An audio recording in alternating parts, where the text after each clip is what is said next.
9 січня, середа, 19 година в Україні. Час новин на телеканалі АТР. В ефірі «Заман підсумки». В студії для вас працює Тарас Кобзар. Дивіться сьогодні у випуску.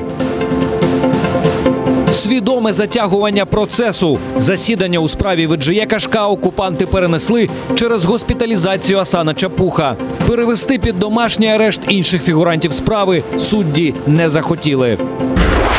Підтримка військовополонених. Небайдужі московські активісти зібрали посилки для українських бранців. Усі формальності завершено. Підписи усіх членів Синоду Вселенського Патріархату з'явились під текстом Томоса для України. Дональд Трамп вимагає у Конгресу $5,5 мільярдів на будівництво стіни на кордоні з Мексикою. Конгресмени пручаються, а в США досі не працюють державні структури.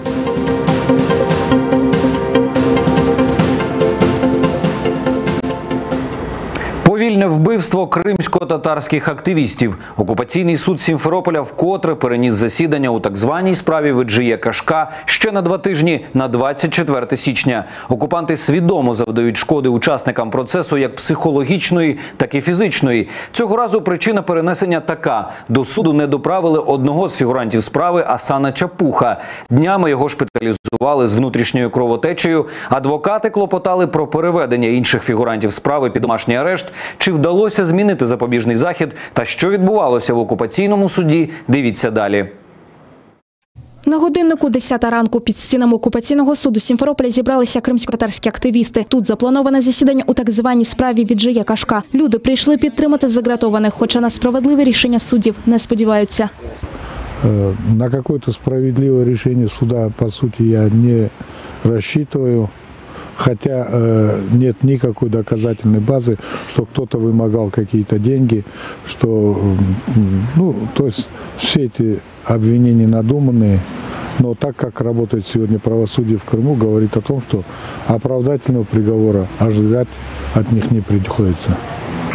За кілька хвилин до початку засідання автозак привозить 3 підсудних – Бекіра Дегерменджи, Казіма Аметова та Руслана Трубача. Бекір, салам алейкум! Салам алейкум! Асана Чапуха серед них немає. Він перебував під домашнім арештом, а днями його шпиталізували через підозру на гастрит та внутрішню кровотечу.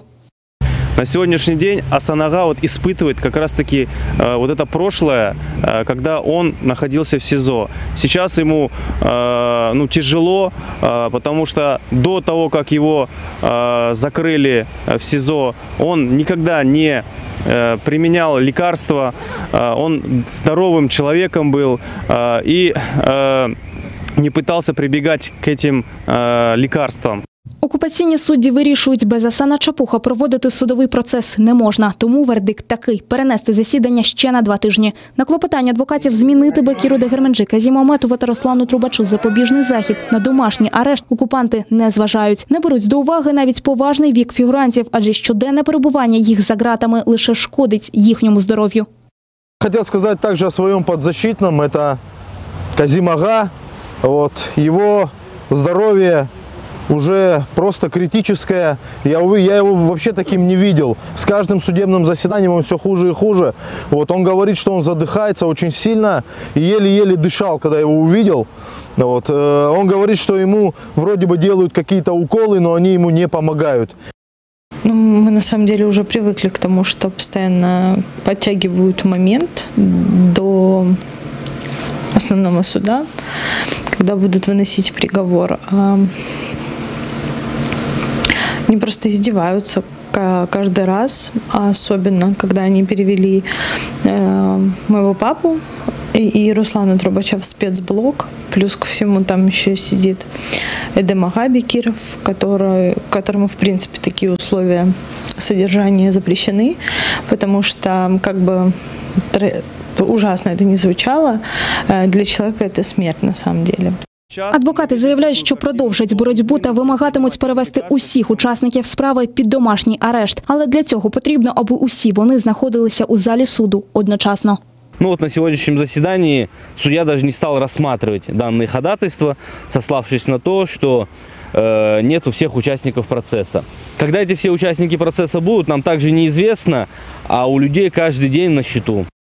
Казіма Аметова, Бакіра Дегерменджи, Руслана Трубача та Асана Чапуха окупанти затримали у листопаді 2017 року та звинуватили у вимаганні грошей у громадянина Туреччини. Насправді це він завинив гроші ветерану національного руху кримських татар Віджиє Кашка. Він пообіцяв гроші повернути, натомість звернувся до російських спецслужб, звів наклеп. Окупанти використали цю ситуацію і затримали кримсько-татарських активістів. Захисники називають справу надуманою та заявляють, що кримських татар переслідують виключно за їхню громадянську позицію. Мілена Амеді, Заман, АТР. Закрити кримінальну справу і виключити із списків терористів та екстремістів. Адвокат Олексій Ладін написав клопотання слідчому Ялтинського відділення окупаційного слідчого комітету з вимогою припинити переслідування його підзахисної кримчанки Еліни Мамедової. Адвокат впевнений, в її діях немає складу злочину. Окупанти звинувачують Еліну у розпалюванні міжнаціональної ворожнечі за кілька репостів у соцмережах, зроблених ще у 2014-2015 роках. Але через недавні зміни у російському законодавстві це вже адміністративне порушення, до того ж у нього закінчився термін давності. Про своє звернення Олексій Ладін повідомив на сторінці у Фейсбук і привітав Еліну з днем народження. Прошло уже полгода. Соответственно, каких-либо оснований даже привлекать ее к административной ответственности нет. Тем паче она не подлежит привлечению к уголовной ответственности по действующему законодательству. В связи с чем я просил прекратить уголовное дело в отношении ее в связи с отсутствием состава преступления и исключить ее из списка Росфинмониторинга, если не ошибаюсь, экстремистов-террористов. И каких-либо вариантов по непрекращению уголовного дела нет. Окупанти не хочуть достроково звільняти українського патріота Володимира Балуха. Чергове засідання, на якому мало розглядатися питання про умовно дострокове звільнення, сьогодні так і не відбулося. Причина суто процедурна. Вчасно не повідомили про призначене засідання самого Володимира Балуха. Наступне засідання призначили за 2 тижні на 25 січня. Захисники кажуть, що зараз існують великі шанси звільнити Балуха достроково. Сторона защиты базируется на том законодательстве, которое сейчас там де-факто действует. Да, согласно него, основания юридические, основания есть для условно-досрочного. Какой судья примет решение, это уже другой вопрос. Конечно, мы опасаемся, учитывая фигуру Балуха, политически мотивированного преследования, что может быть и иное решение, но, конечно, и Владимир, и все родственники надеются все-таки, что будет принято правильное решение. Українського активіста окупаційний Кримський суд, нагадаю, засудив за надуманими звинуваченнями до 4 років 11 місяців ув'язнення та штрафу у 10 тисяч рублів. Переслідувати його почали після того, як він відмовився зняти зі свого будинку український прапор. Затримали Володимира Балуха у грудні 2016-го. Зараз він перебуває в колонії окупованої Керчі. Стан Едема Бекірова, якого російські ФСБівці затримали на адмінмежі з окупованим Кримом, гіршає щодня. Зараз його тримають під постійним відеонаглядом в спецблоці разом з фігурантом так званої справи Віджиє Кашка Русланом Трубачем. Той допомагає Едемага як може, але через відсутність належної медичної допомоги чоловікові не ліпшає. На завтра окупаційний суд Криму запланував розгляд апеляції на незаконне тримання Едема Бекірова у СІЗО. В настоящий момент, и со слов Руслана, мне стало известно, что у Эдема Бекирова очень серьезное сейчас осложнение с ногой, которая ампутирована, правая нога. Но на завтра назначена у нас апелляция на санкцию по Эдему Бекирову. И планируется, уже запланировано, во всяком случае, по нашему ходатайству, моему и моего коллеги Ладина, на 14 число его должны, Эдема Бекирова, вывести на медосвидетельствование, на неделю. Будем надеяться, что все-таки данное медосвидетельствование постановит свою точку, что он не может содержаться в следственном изоляторе. Руслан Трубач говорил также об Эдемага Бекирове, который без ноги, с операцией на сердце. Я просто процитирую Руслана Трубача. Он сказал, что этот человек скоро умрет. Они вдвоем с ним сидят в камере, Руслан Ага за ним смотрит. Он говорит, у него нога уже синяя, ему постоянно плохо, сердцем плохо и так далее.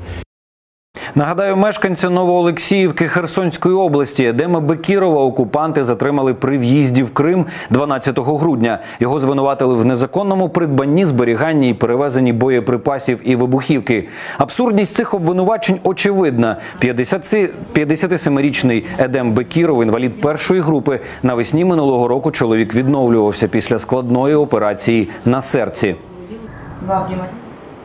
Росія використовуватиме полонених українських моряків для впливу на результати президентських виборів в Україні. І тому не йде на перемовини щодо їхнього звільнення.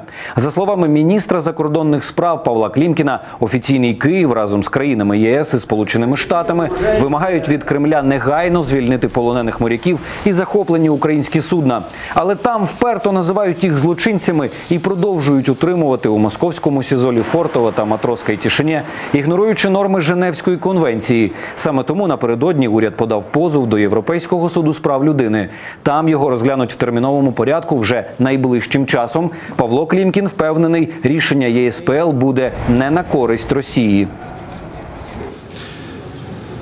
Росія намагається вдавати, що наші хлопці порушили кордон Росії, якого, як ми прекрасно розуміємо, аж ніяк не існує, фабрикувати фейкові справи, затягувати рішення, начебто необхідністю розгляду в російських судах. Росія встигла за цей час, за час російської агресії, порушити все можливе і неможливе в міжнародному праві. В Росії є чітке положення, це рішення Державної Думи, що вони рішення ЄСПЛ хочуть виконують, хочуть не виконують. Тому маємо бути свідомими того, що Росія буде намагатися маніпулювати і цим рішенням.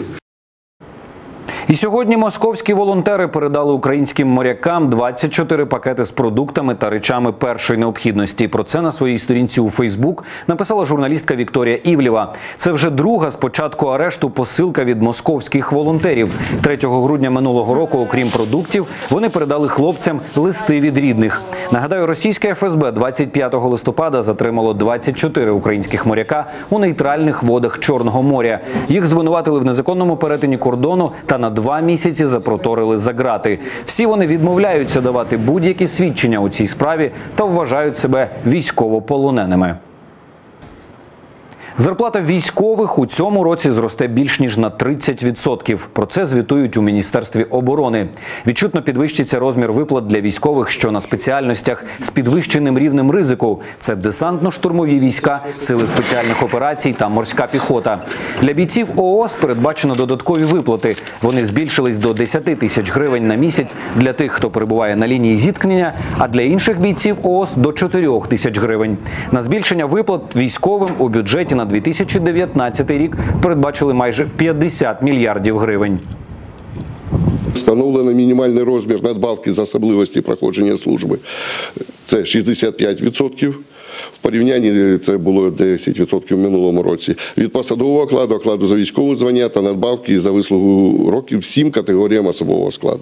Це дозволить в середньому збільшити розмір і грошового забезпечення в цьому році на суму від 3,9 тисяч гривень до 5400 гривень по порівнянні з 2018 роком.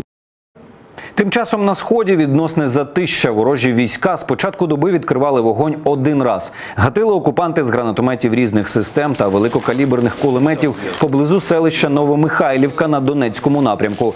Внаслідок обстрілів жоден український військовослужбовець не постраждав. Тим часом Росія знову використовує окупований Крим як військовий плацдарм. 1000 військових і 100 одиниць бойової техніки беруть участь у масштабних навчаннях на полігонах анексованого півострова. За даними російського Міноборони, підрозділи так званої берегової охорони вчаться відбивати напад умовного ворога з моря та керувати танками і БТРами. Кілька днів тому на цих самих полігонах окупованого Криму росіяни тренувалися завдавати ракетних ударів по морських цілях з протикорабельного комплексу БАЛ. Окупанти перекинули із Середземного моря до берегів Криму ударний корабель ВМФ «Сєвєроморськ». Це бойове судно Північного флоту Росії. Варто зауважити, що до цього часу росіяни не перекидали судна, які не належать до Чорноморського флоту. Яку місію виконуватиме ракетний есмінець і як довго залишатиметься у водах Чорного моря, поки не повідомляється. Але зважаючи на останній тривалий похід судна, воно може потребувати ремонту, тож, ймовірно, прямує до Севастополя. Про інші події на півострові далі в нашому огляді. У Армянську окупаційна влада намагається запобігти повторенню екологічної катастрофи на заводі «Кримський титан». Тож активно наповнюють водою пересихаючі кислотонакопичувачі. У серпні минулого року небезпечні речовини потрапили у повітря саме через брак води та посуху. Наразі рівень води у кислотонакопичувачі становить 1 метр 36 сантиметрів. Для оптимальної роботи підприємства потрібно 1,5 метра. Воду окупанти хочуть черпати зі свердловин. Вже 2 пробурили, на черзі ще 4. Впоратися з усіма роботами планують до квітня місяця. В анексованому Криму знищили стародавню фортецю Керменчик-Бурун. Небайдужі кримці активно розміщують світлини нищення історичної пам'ятки у соцмережах. Фортеця постраждала через будівництво траси Таврида, яке окупанти розпочали у травні 2017-го. Люди обурені таким вандалізмом. У коментарях під постом пишуть: «Шкода Крим, боляче за цим спостерігати». Утилізація новорічних ялинок. 20 січня з 12 до 14 години у кожному місті Криму працюватимуть спеціальні пункти. Волонтери прийматимуть від населення новорічні дерева. Далі їх утилізують і перероблять на добрива і речовини проти бур'янів. Адреси пунктів прийому оголосять згодом. Наталя Барська, Заман, АТР.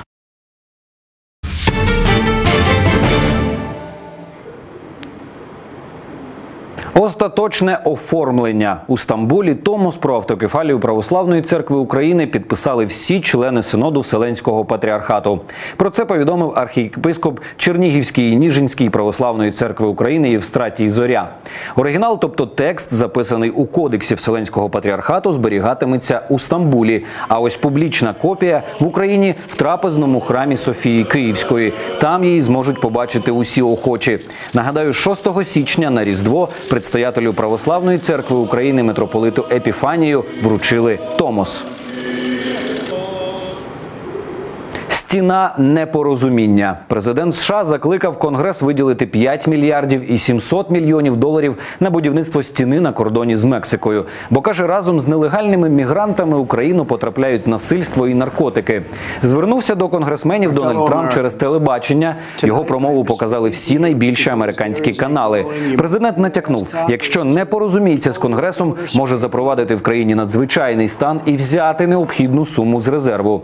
Через стіну на мексиканському кордоні, яка має зупинити мігрантів з Латинської Америки, Трамп розсварився з Палатою представників.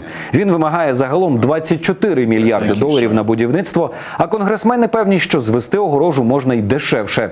Доки шукають компроміс, не можуть схвалити бюджет США. Через це з кінця минулого року не працюють чимало державних установ. Промову Трампа вже розкритикували демократи, а також мігранти, котрі дивилися виступ президента в таборі мігрантів в мексиканській Тіхуані, що поряд з американським кордоном.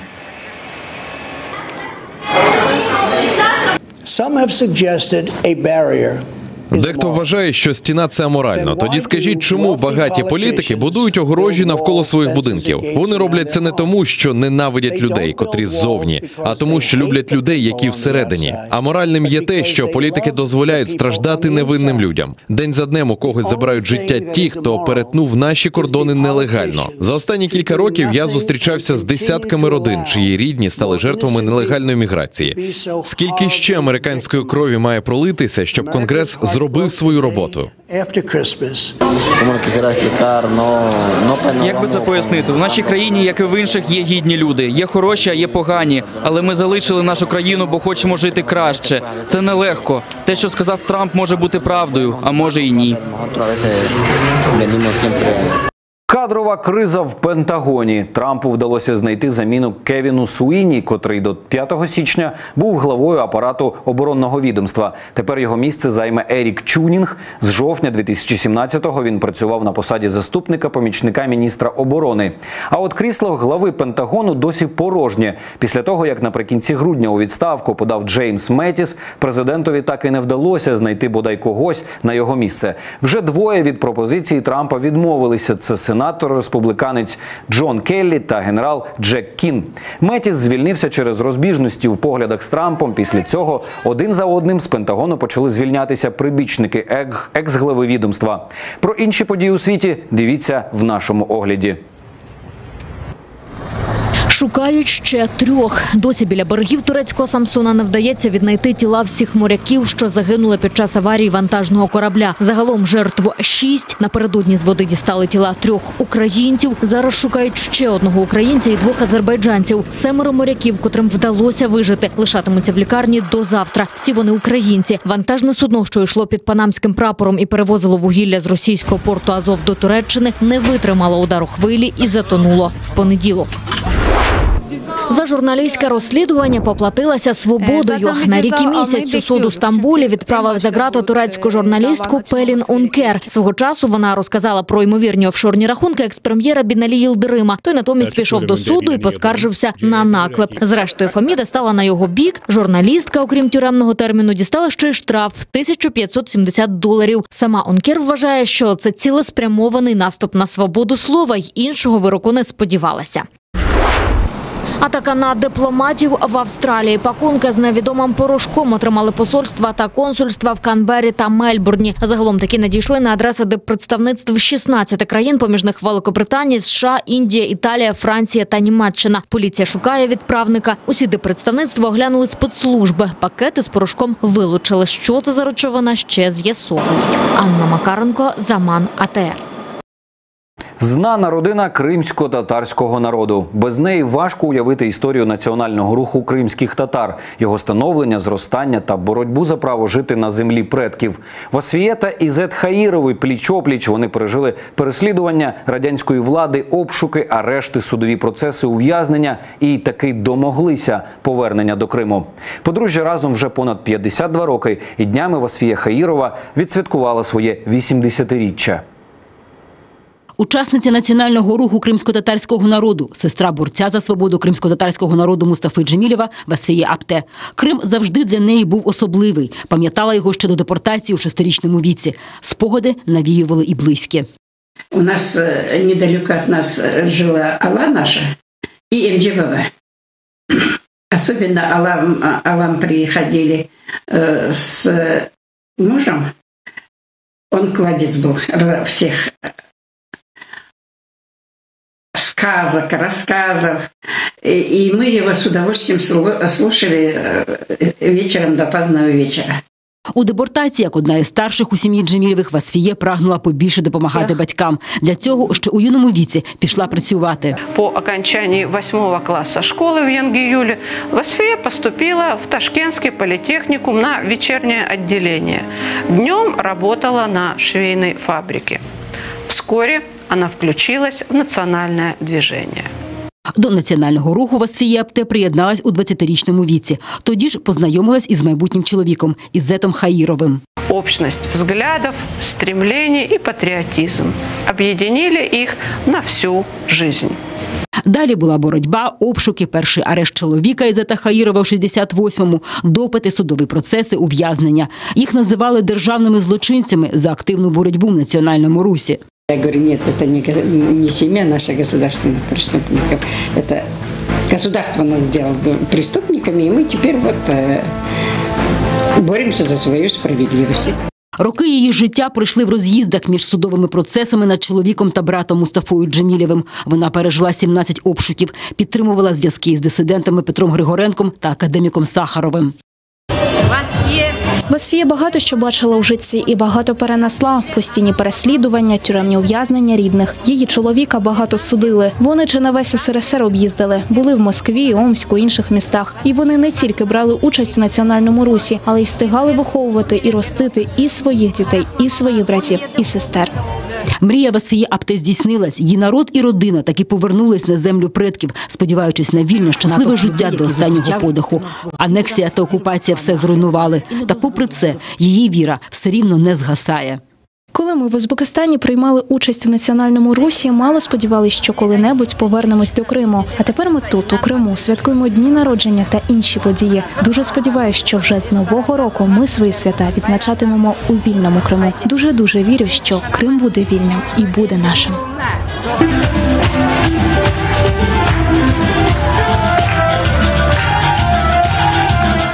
Вікторія Бойко, Заман, АТР. І на сам кінець звертаю вашу увагу: з 10 січня, тобто від завтра, мовлення телеканалів АТР та Ляле у форматі SD ви зможете дивитися на супутнику Амос, а у форматі HD телеканал АТР залишається на тому ж супутнику Астра. Більш детальну інформацію про налаштування обох супутників ви зараз бачите на своїх екранах. О 20-й рівно дивіться підсумковий випуск «Заман» кримсько-татарською з Шевкетом Наматулаєвим, а далі в ефірі АТР програма «Акшам» з Любомиром Ференцом. Дякую, що довіряєте, і побачимось.